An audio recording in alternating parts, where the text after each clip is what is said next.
Hello and happy Friday from ACUHO. My name is Spencer Giese. I'm a research and education specialist here at ACUHO, and I'm also the ACUHO Housing Internship Program Director. We're really thrilled that you are tuning in today. We're going to just wait a few moments for people to get connected to the webinar, and then we will get started. Happy Friday indeed. Happy Friday.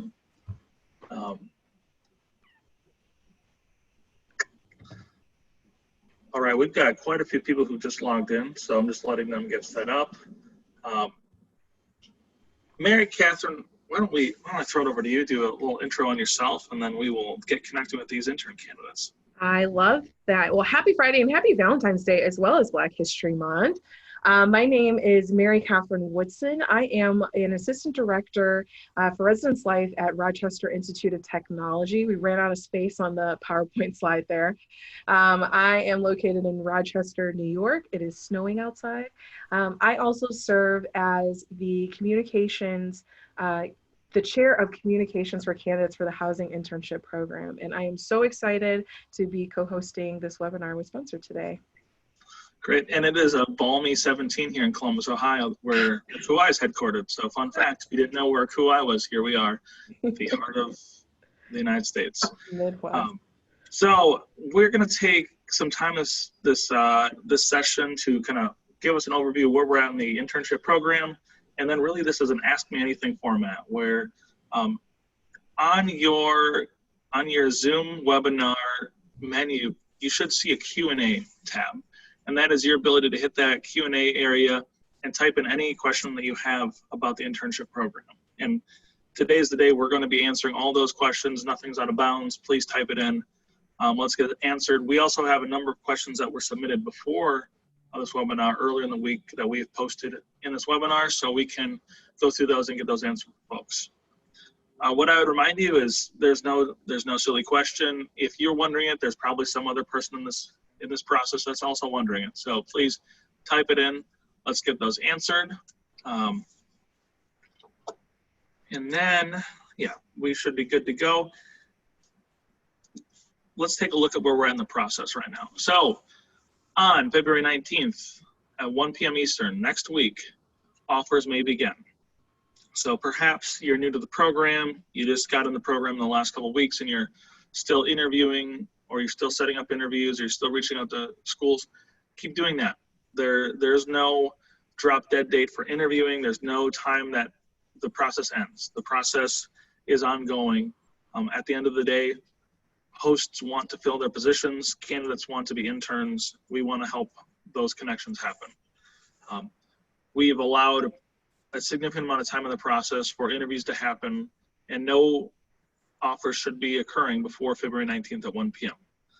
If those have occurred, or you've been getting offers or pressure to accept a position before that timeline, please reach out to Mary Catherine and I. We definitely want to support you in that, and that is not how the process should be going. You should not be feeling pressure to be taking a position before the process even opens for offers.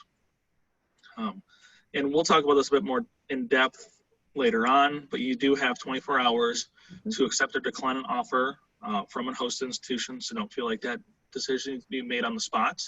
But also we want to be mindful of the time that you use while they're trying to fill their position for the summer. Following the offering and the accepting of positions, we do have a travel stipend process that will open up on our website.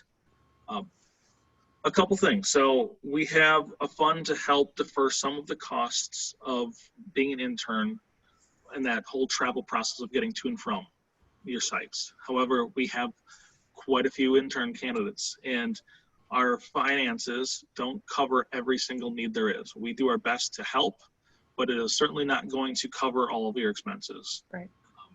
We try to help many a bits rather than just a few people with all their costs. So please, while that is something I encourage you to apply for, I don't want anyone to have the false sense that that's going to cover all your travel expenses, because unfortunately we just cannot do that.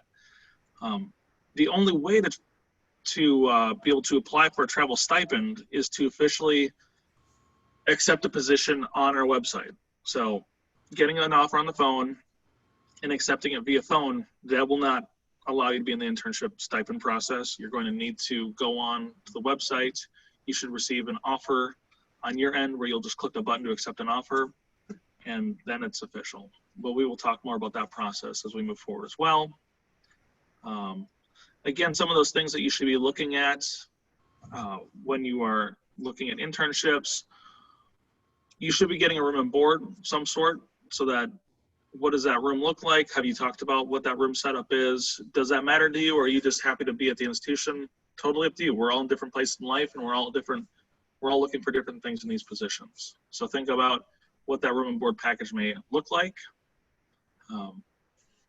Think about what the work looks like that you'll be doing and the type of compensation you'll be receiving.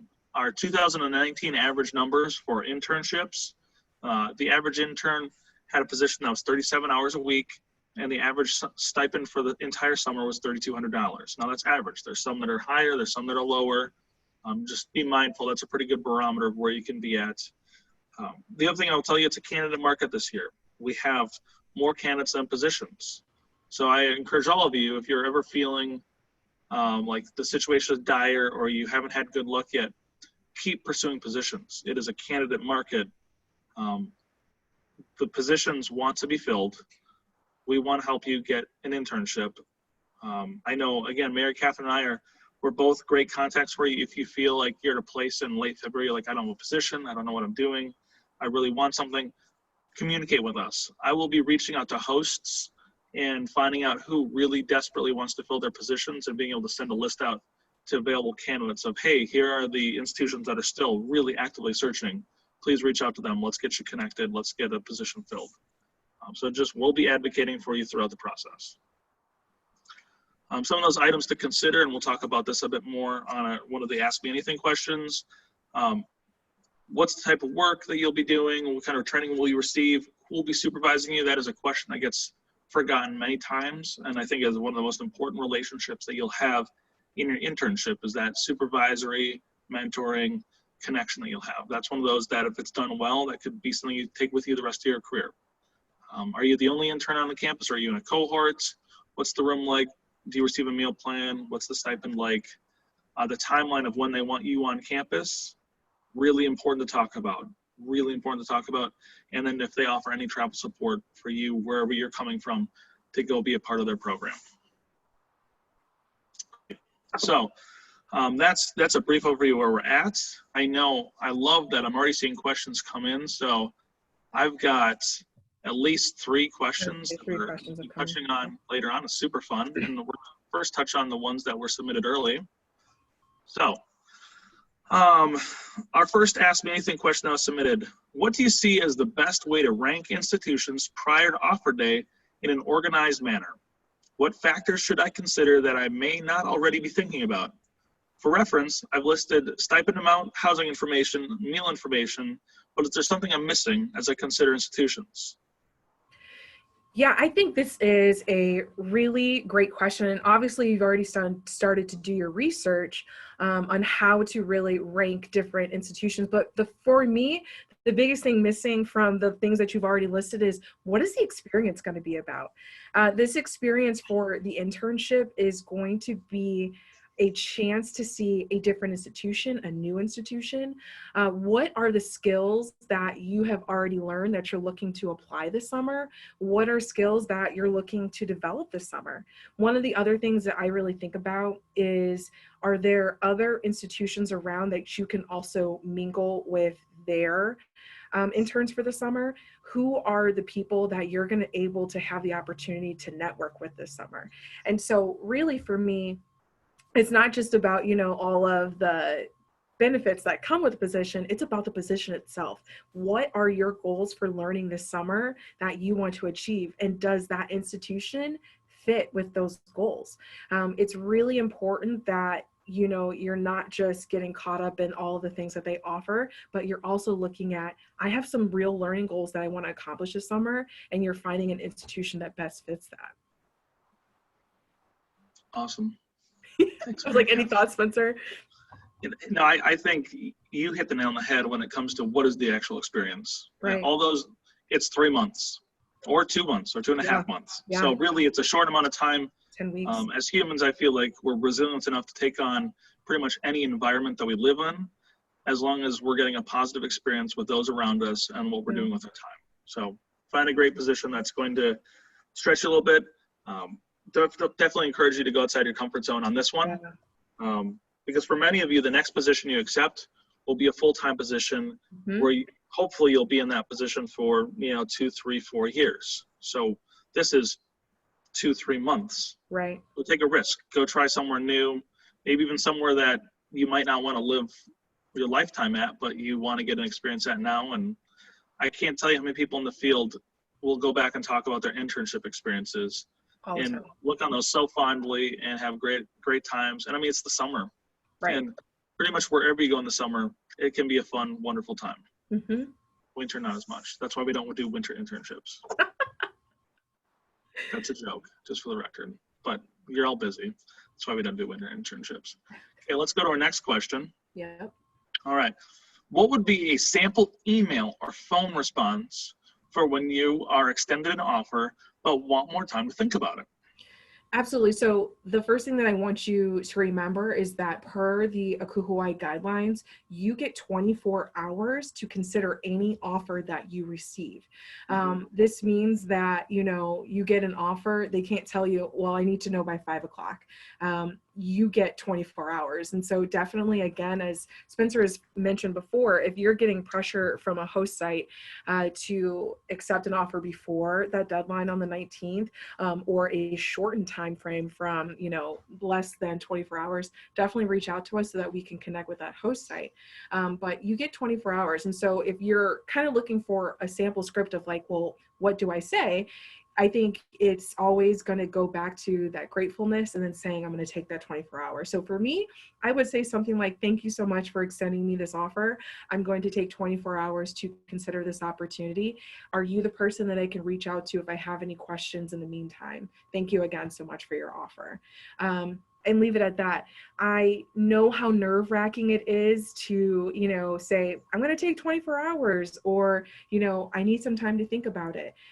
You have to understand that all of these host sites know that you all are wonderful candidates and that you are getting potentially multiple offers. This is not a new concept to them. So they understand that, yep, I have to give them time to consider all of their options and then I'll hear back from them in 24 hours. And so know that you have that 24 hours to really consider any opportunity that you were extended on the 19th at 1 p.m. Eastern Standard Time. And if you feel pressure, I mean, you're being pursued. You're a candidate that they want. Like, that can be a flattering, good feeling. Yep. Please, I understand you maybe feel some stress over that as well, but focus on the positives. They think you're a great candidate. It's a competitive job marketplace. They want you. Okay. So take the positives from it. Don't get stuck in the negatives. When you're done considering an offer, let them know. This is not an online dating where you want to ghost them. Please don't. Like, no ghosting allowed. Let them know. Be an outstanding professional. Be like, hey, Mary Catherine, thank you so much for the offer. Unfortunately, I'm going to go a different direction. Okay. They've dealt with rejection before, I promise. But reject them. Let them know that it's not going to work out. I think this is a good time to loop in this first question that we have in our open forum right now.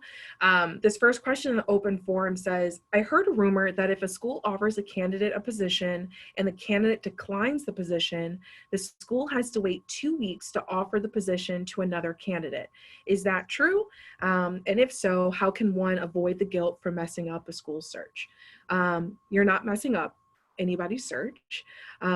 And they do not have to wait 2 weeks to offer. Again, I'm not really sure where that rumor would have started, but no. So let's say that I want Spencer to be my intern for the summer, come up to upstate New York, have some good times here in residence life. If I call Spencer at 1 p.m. Eastern time on February 19th, and Spencer says, I'm going to take my 24 hours, and 24 hours later, he says, thank you so much for the opportunity, but I will decline.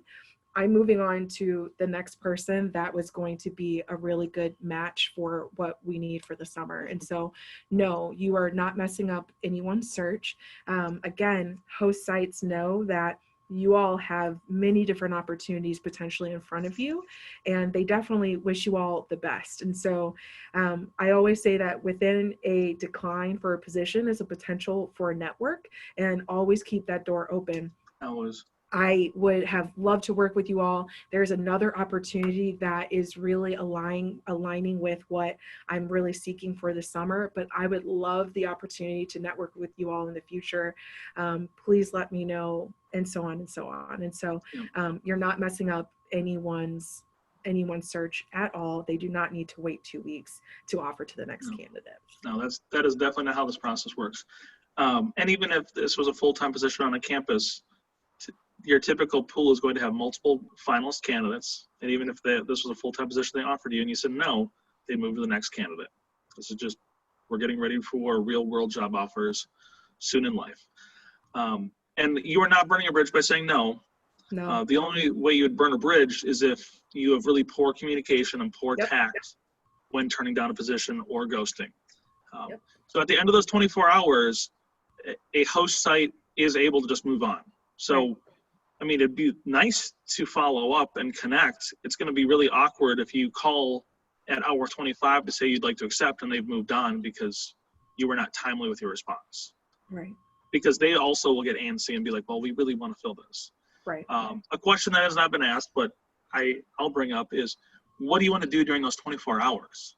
You know, think about that. You have that 24 hours to think about it. You're not going to just sit and think.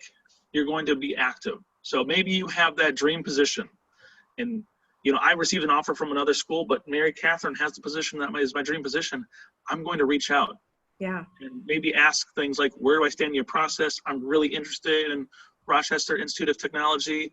Like, could you give me an insight? Like, and at that point, she might be like, well, we have offers out to our top candidates. If they turn us down, you're our next person in line. They may say that. Or they may say, you know what, we've got other people we've reached out to. You know, we really like you, but unfortunately you're not in our top tier. Okay, move on. It's okay. It's actually the question 6 about what does the timeline look when you're extended an offer. It's totally fine. It's all relevant within this grouping. But Spencer is absolutely right. When you're getting extended an offer, and let's say, so question 6 was, what are my rights as a candidate when it comes to, I'll pull it up. Here we go. Yeah, there it is. What are my rights as a candidate when it comes to holding on to and or accepting offers, such as, is it appropriate to check in with other campuses before accepting, and how much time do I have to process through offers? So just as Spencer said, you get that 24 hours when you are getting your offer. Now let's say that on February 19th at 1 p.m., you get 3 offers. That's awesome. Really happy for you. It is so critical that when those 24 hours are expiring and you are choosing your site that you want to go to, that you're releasing these 2 other schools, because you want to think about it as in, those are 2 spots that people are potentially waiting for to also hear from. So don't hoard all of your offers together. I know, you know, we take a lot of pride in being someone who is being heavily pursued, and that's great. But we also want to think about that you are potentially holding up a process if you are not releasing those offers. And so it's really, really important that, just as Spencer said, that communication is strong and that you are communicating with those schools as soon as possible. There is absolutely no shame, and it's not taboo, that if you get an offer from a school that wasn't your top school, that you email them and say, I would just like to know where I am in your process, as I've been extended another offer. You were my top site, and I just wanted to communicate with you all. That is very common. That is also very common for full-time searches when you go into the field. And so getting really good at practicing that skill is something really important, because schools will be as transparent as possible with you when they can be. And so, just as Spencer said, that I think the typical communication is something like, we have an offer currently out right now. We are waiting for them to reply back. You are our enter a number candidate right now on our list. And so that is very common, and it is not taboo at all. Sure. To add a few pieces to this question, so this question about what are my rights as a candidate when it comes to holding or accepting offers. If you're going to accept an offer, you need to do it in the system. They need to provide you an offer via the system where you will log in, and there will be a button on your main page that says, accept offer, and you will click on that and make it official. Once that happens, their position opening is off the board, so other candidates cannot see it, so they can know the door is closed, and that's not a position they can pursue anymore. And when you do that, then your profile goes dark, so other internship sites cannot see your profile anymore. So they know you're off the table. Right. It's like what probably should happen in dating, where people just know that other people are off the table. Like, okay. So there's a couple questions in the chat, like, well, what happens if I accept an offer, right, and then the next day I get an offer from my dream school? That's where that communication in the first 24 hours needs to happen, where you need to reach out that school. It is incredibly inappropriate to accept an offer and then in 24 hours later back out of an offer for another position. Yep. That will burn bridges in this field. It is really inappropriate. It's not big. It's just not okay. So if you're dying to go to your dream school and you want to wait it out, then you're going to have to say no to that first school and say, sorry, I'm really interested. I want to pass for now. Right. And you never know what could happen. Maybe your dream school never gets back to you. Maybe you reach back out to the school that offered you later on in the process and see if they still have an opening. Or maybe another school a couple days later comes along and you do get a position. But it's okay to be patient. It's okay to wait for the one you want. But in the meantime, you need to turn down opportunities while you wait. Yep.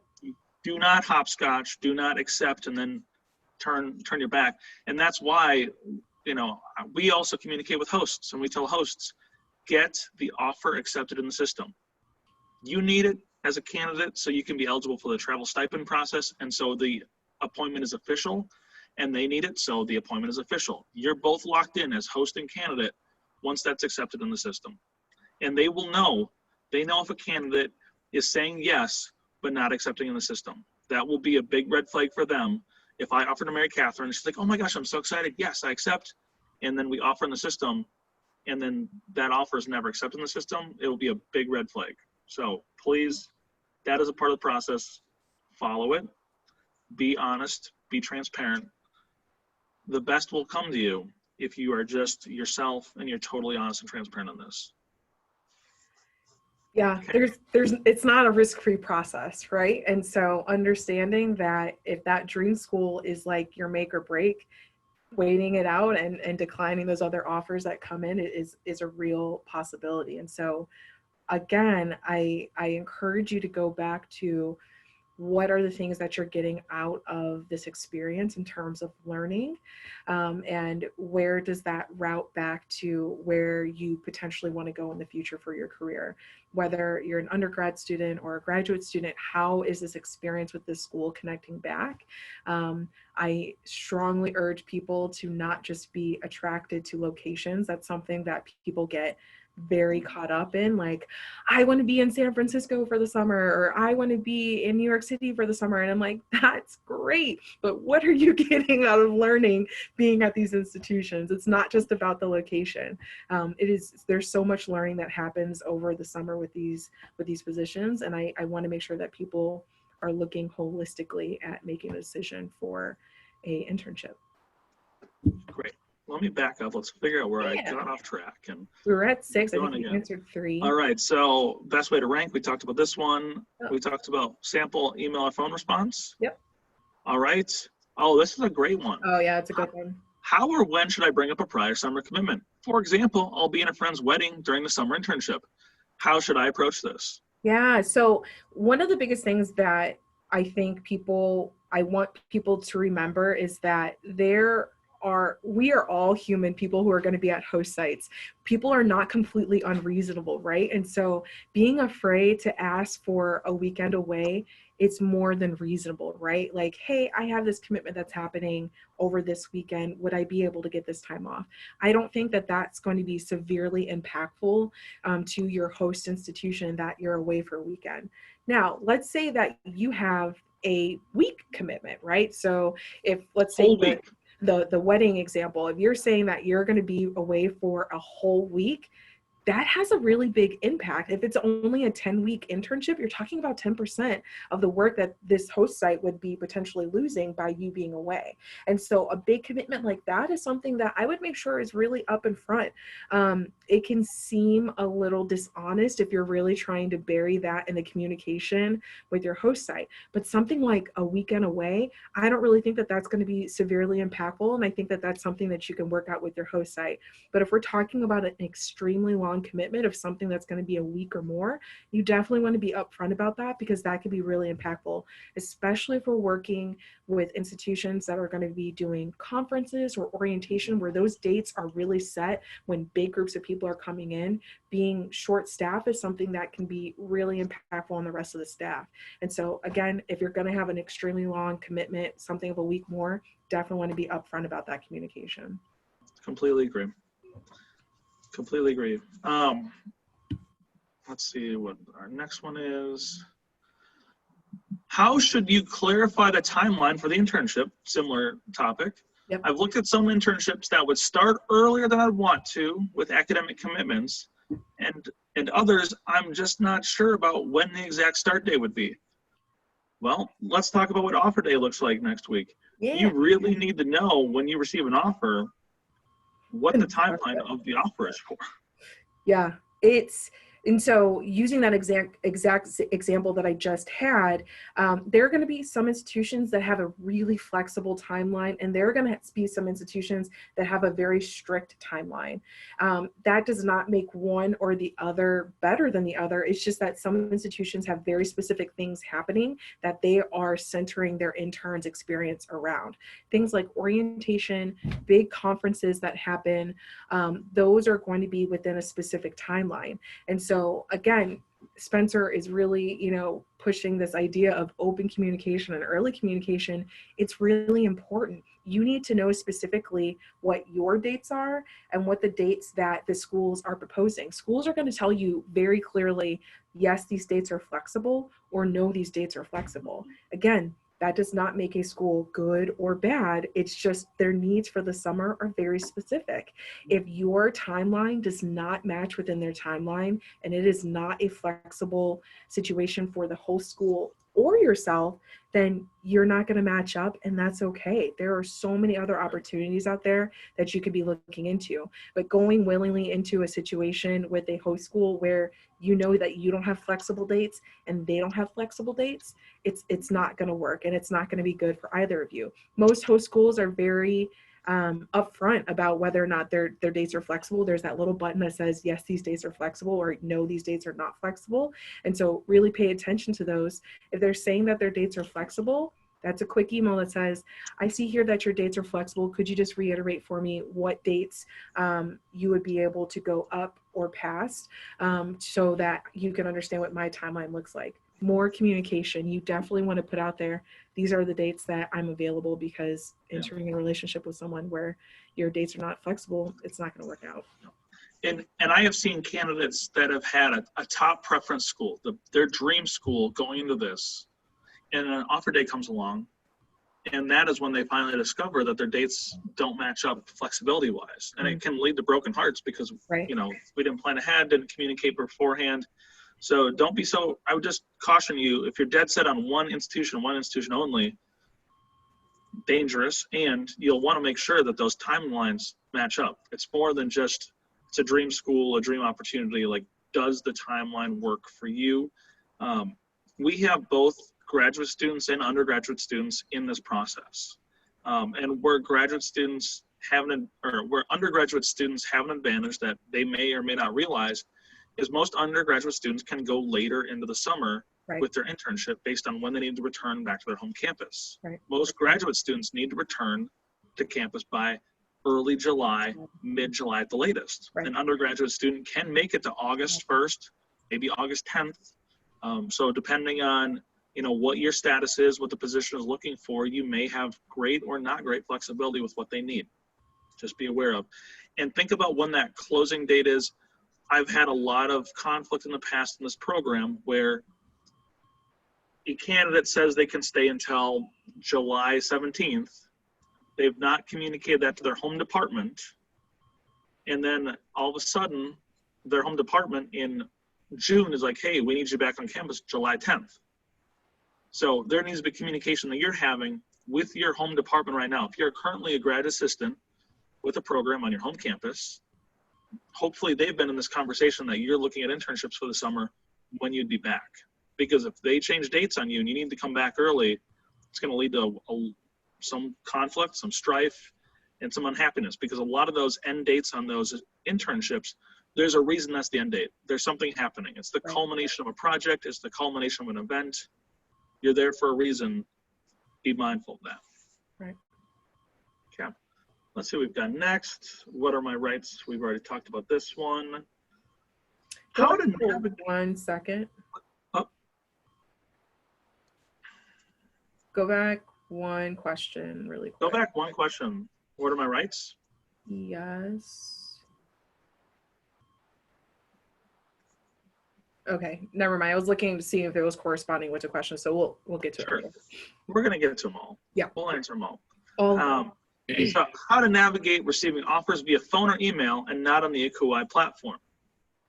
Okay, so a lot of times a host may call you first. Right. Say, hey, Mary Catherine, we just had a great interview with you. We'd love to offer you our internship for the summer. Cool. Thank you, Spencer. I'm going to take 24 hours to consider this opportunity, and I will get back to you tomorrow. Thank you so much again. There's also people, and there are folks, and Mary Catherine, you can chime in on this one, that when 1 o'clock on Wednesday comes along, they may just avoid all phone calls. I'm not going to lie, that's what I did. Yeah. I let everything go to voicemail. I was like, go to voicemail. It might be easier to process what's happening if it's a voicemail. Yep. Because if they leave a voicemail, they will follow up with some sort of message. You sure will. I'm not gonna lie. That's what I did. I let everything go to voicemail, so that I could go back and process who is there. And the thing is that you not picking up the phone is not. They can't like rescind that offer, right? And so you have to officially decline whether or not, or else that would look really bad on a host school. And so for me, there is no shame in letting that phone go to voicemail and getting something in writing, or, you know, you taking your time so that you can call someone back. But definitely the communication has to be open and clear. If someone is extending you an offer via email or phone, you still need to get back to them however you prefer to communicate. It's really imperative that you do that. Mm-hmm. Totally agree. How did you know that I let all those calls go to voicemail? I just had a feeling. I love taking those phone calls, but you know, it's fine. What I would say too, again, if you can identify the schools you've interviewed with, mm-hmm. And maybe schools have started to reach out to you to ask you, you know, if they're, you know, if you're still interested in them, it's okay today. Like if there's schools right now today, you could be like, I interviewed with them, I don't want to go do that position. It's okay to turn them down now. Like today, Friday, February 14th. It's okay. Pull yourself out. If you want to withdraw that application, or if you want to send them a message like, hey, thank you so much. I'm going to be focusing on different interests this summer, whatever that wants to be. Like, it's okay. Yep. You don't have to just wait until the offer date. Nope. Yeah. Because that would help them. Imagine if you turn someone down today and someone's candidate pool got a little smaller. That's going to help them determine what candidates they're going to reach out to a bit better as we approach next week. Absolutely. Okay. Good one. How can we find out if schools are still accepting applications or if they've completed their search process? So I touched on this a little bit earlier. When a position is still visible, it means that their positions have not been officially accepted. Once their positions are officially accepted, see you. They're off the site. They're no longer visible to you. If you look in your list of My Applications, in your My Applications, you'll notice that the position will be listed as position filled. So it'll be no longer something that you're able to pursue. Quick side note, as you're also in your My Applications tab, that's also where you're able to schedule second interviews with schools. So if there are some schools reaching out to you for a second interview, that you just go back to the posting that they already invited you to interview. You click on it again and schedule another interview with them. So basically, if a school wants that second interview, they just need to say, hey, Mary Catherine, we'd love to do a second interview with you. Go into your My Applications, pick another time, do a second interview. There are some institutions doing that. Yeah. And that's the important piece for you as a candidate too, why you want to officially accept an offer, because we want you out of the pool. Mm-hmm. So schools there's more positions than there are candidates. So if you are still in the pool, institutions will keep reaching out to you thinking that you're available. Right. So, all right. So we are to the blank PowerPoint slide, which means it's time to pull up our questions of the day from people who have been chiming in. So let's just start with number one. Okay. And our number one question: can you give a breakdown of what the offer day will look like in terms of first round offers and how long we'll have to decide? Yeah, so we definitely touched on that quite a bit, but again, February 19th, 1 p.m. Eastern Standard Time, you can officially start receiving offers. I would say typically the most common practice is going to be via email or a phone call. From there, and so this kind of relates to a question that's down further below about the time clock. What time does the 24 hours start? The time is 24 hours once you receive that offer. And so if you're receiving offers at 1 p.m. on the 19th, then that's when your 24 hours starts, and it would expire on February 20th at 1 p.m. And if we wanted to get into technicalities there, I would say that if you're receiving an offer via voicemail, your time is all started. So if you spike absolutely. Catherine, the time clock started. Absolutely. Yeah, no, it's not, and I would be very cautious of splitting the hairs of the, round to the hour. That's basically what I'm trying to say. Round to the hour. Making sure that you are not taking more time than is officially allotted is just very respectful of your host candidates. Right. And so, making sure that you're being honest about this process is going to be really important. I mean, I'm a feeler. I know not everyone is, but I'm a feeler. And you'll know. Some of you that are feelers, you'll have a feeling. You'll know. You'll get the offer and be like, or, yeah. Oh yeah, this is the one I want. Like, I'm the same. Don't take the whole 24 hours if you don't need them. Don't take them. If you don't need them. You said it. I didn't want to say it, but you said it. I was like, if you know, If you know. Don't hold up this process. Yeah. If you know. And don't get flattered by the other offers. If you know where you want to go and you get the place you want to go and the timelines work out, take it. If you know. Here's who else offers. You've already been swept off your feet. It's Valentine's Day. We're talking about finding the internship you're going to love. If you know, you know. This next question is very interesting. I have an emotional support animal that lives with me, but did not mention that during any of my interviews with schools. How would you recommend broaching the topic with the host site? So number one, you technically and theoretically do not have to disclose that you have an emotional support animal. Emotional support animals are, I'm not going to get into the legality of it. Moving on. No, I think you should. I really think you should. I was like, we can get into the legality of it. Emotional support animals are covered under the Fair Housing Act. And so you can go in there and look up where you can and cannot have an emotional support animal. Getting into the legality of this is going to be interesting because under the Fair Housing Act, you theoretically are going to a temporary living situation, the discretion is up to where you're going. So let's say, for instance, you're going to a hotel. A hotel does not have to abide by the Fair Housing Act because it is a temporary living situation. Mm-hmm. I think colleges and universities are going to be a little bit different because we're in the business of housing and residence life. And so we're probably going to follow all of those things. I think the sooner you can enter into this conversation, the better, because you're probably going to have to go through all of the same parameters that anyone else on their college campus has to go through to have an emotional care animal in their residence, i.e., connecting with HR and then giving all of the appropriate documentation that you would need to have an emotional care or support animal on campus. And so sometimes that takes a little while, especially if you do not have that documentation updated, things of that nature. And so entering into that conversation sooner rather than later is going to be really important. I think it's also fair to note that discrimination because you have an emotional support animal should not be happening. That is something that is protected under the Fair Housing Act. And so definitely out of courtesy to your host site, I would definitely want to make sure that you enter into that conversation as soon as possible, because sometimes there are some logistics that people want to be prepared for. Sure. And again, no discrimination should happen. Mm-mm. This would be worst case scenario.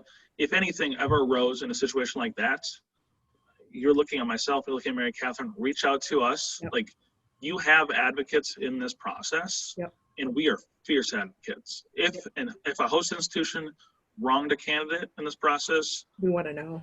We want to know, and we are coming to your aid. So just to be very clear. Yep. I would, for instance, here, the approval process of an emotional care animal has nothing to do with residence life and has everything to do with HR. And so literally any one of our employees that lives on campus can go to HR and say, I want to have an emotional care animal. There are forms that they fill out. They send us the forms. They say, do you have any concerns? We say no, because what are we going to be concerned about? And then they have the right to have their emotional care animal in their residence. I do want to, just because I'm residence life, and I want to make sure that this is understood, that your emotional care animal has to stay within your residence and is not at work, because if it's at work, that is a service animal, and that is a completely different thing that's covered under ADA. So I just want to make sure that we're all in the same place, that it is about being in your residence and not about being with you at work. I know some places are different. I just want to make sure that's clear. Great. Thanks, Mary Catherine. Absolutely. Could do about that all day. Will I receive contact from a school even if I do not receive an offer? Hard to know. I want to be clear that some schools go rogue, and that happened to me. I think I remember very clearly, I was walking down the street and my phone rang and I picked it up and they say, hey, we want to offer you a internship. And I was completely taken aback because I was like, did I interview with this school? And I was like, I did it. And so I definitely say that it does not happen very often, but some schools go rogue sometimes. And again, this is a great opportunity to reach out to Spencer and I just to let us know, because we want to make sure that we communicate with host sites the best way about going about finding candidates, and just cold calling is definitely not the best way. At the same time, maybe there's a school you love and they just disappear. They were in my pool and they're gone.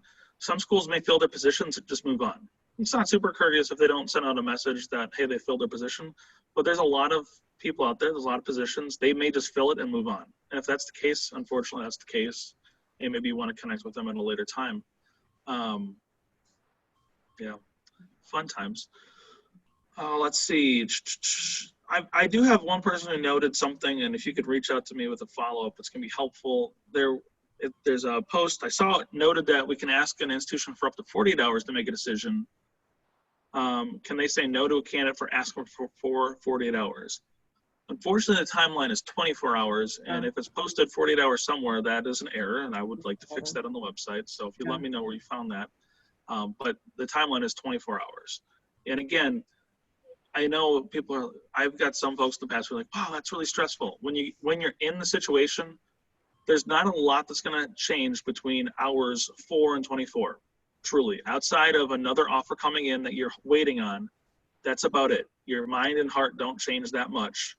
Really, it comes down to, is this the opportunity you want, or was there something you wanted more and you're hoping to hear back from that school?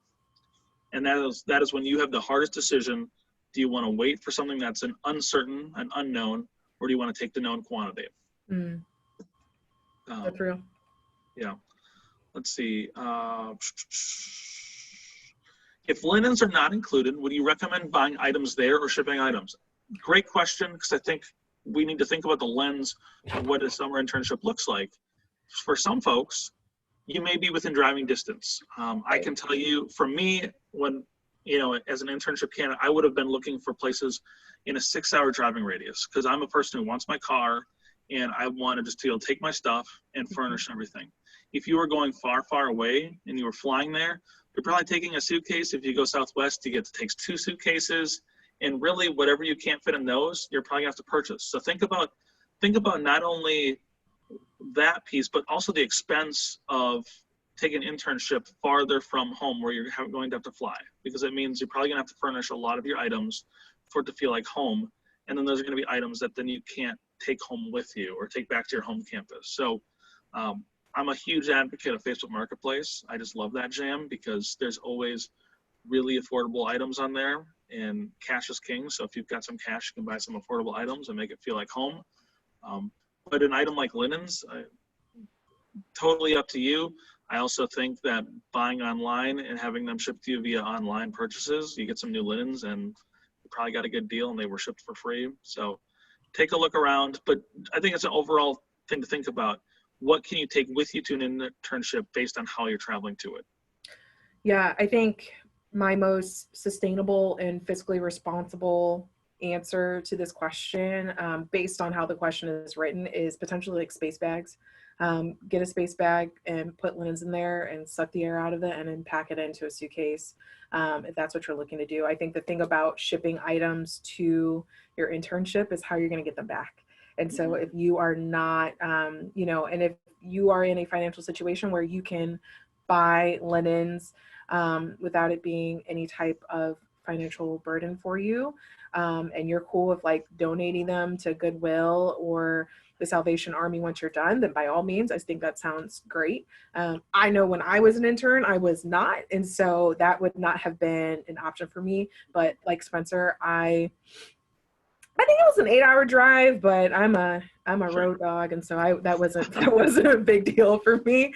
And so, but I had my car packed. But thinking about, if you're not flying Southwest, which is not a thing for Mary Catherine, but if you're not flying Southwest and you only want to pay, listen, it's not a thing for Mary Catherine, and you only want to pay for one suitcase, space is definitely limited. And so the best option I could think of outside of that is a space bag. But yeah, I think Spencer's idea of Facebook Market, like you could find some really good things. I think linens is difficult because we like fresh, clean linens that we are new to us, or at least we know people that who were using them beforehand. And so I also don't think there's any shame in asking and making sure that there isn't anyone around that would be able to potentially let you borrow some for the summer. We had some really great people at my institution when I was doing my internship, and they definitely took care of us, but I don't think there's any shame in asking, is there anyone that I could borrow linens from the summer? Right. And honestly, ask the question, because most of the institutions are going to have summer conferences, and summer conferences have the ability to provide linens and have a stockpile of linens. So things to consider. No Southwest. I love it. How can you battle the fear of turning down an internship because it's not the one you want, but then the possibility of not being offered another? Let me help you battle that fear. Here we go. This number's huge. There are 400 more internships than there are candidates. I'm only telling you this on this webinar because you attended it, so thanks. 400, don't post it on Twitter. Please don't post on Twitter. There's 400 more positions than candidates. So now there's an internship for you. Right. I can't guarantee you that by turning one down, you're going to receive one that's better later on. Right. But there's an opportunity for you, for sure. Totally. The odds are ever in your favor. Just Agreed. do a whistle. Like we said earlier, there's risk in that. And if that is going to make or break your summer, unless you're going to this top, your top choice, then be prepared for the risk of that. But like Spencer said, there are so many more positions that would be available if the worst came to the worst, where you turned down a position and you didn't get an offer from your top choice. And so there will still be positions left over if that worst case scenario was to happen. Yeah. Going back to the question. We got 6 minutes, so I'm just going to try to cruise through a few in 6 minutes.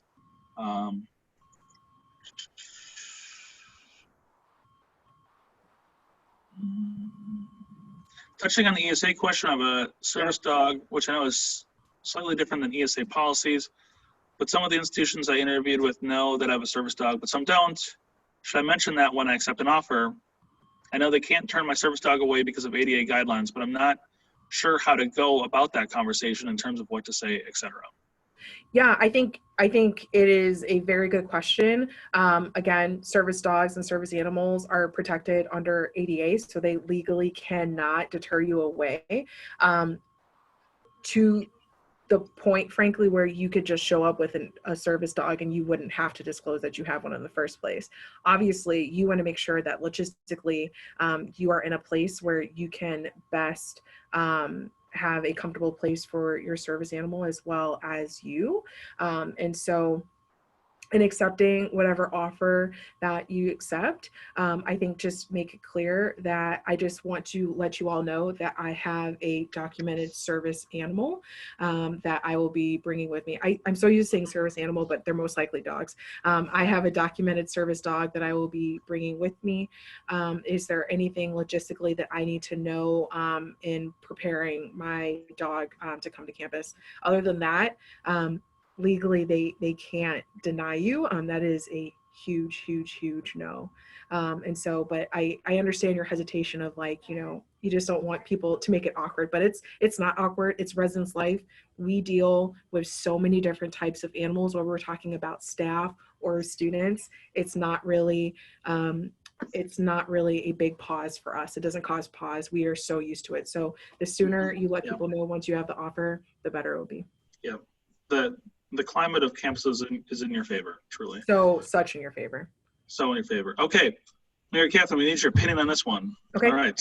Going back to the question about prior commitments. Yep. Would we mention the time we need off if it's about a week during our offer conversation, or should we reach out prior to receiving an offer? That is a good question. I think I would say it's you talk about it during the offer. I was going to say that as well. I don't think that it is being dishonest. I think it's being really upfront and transparent when you're getting the offer, just to let people know.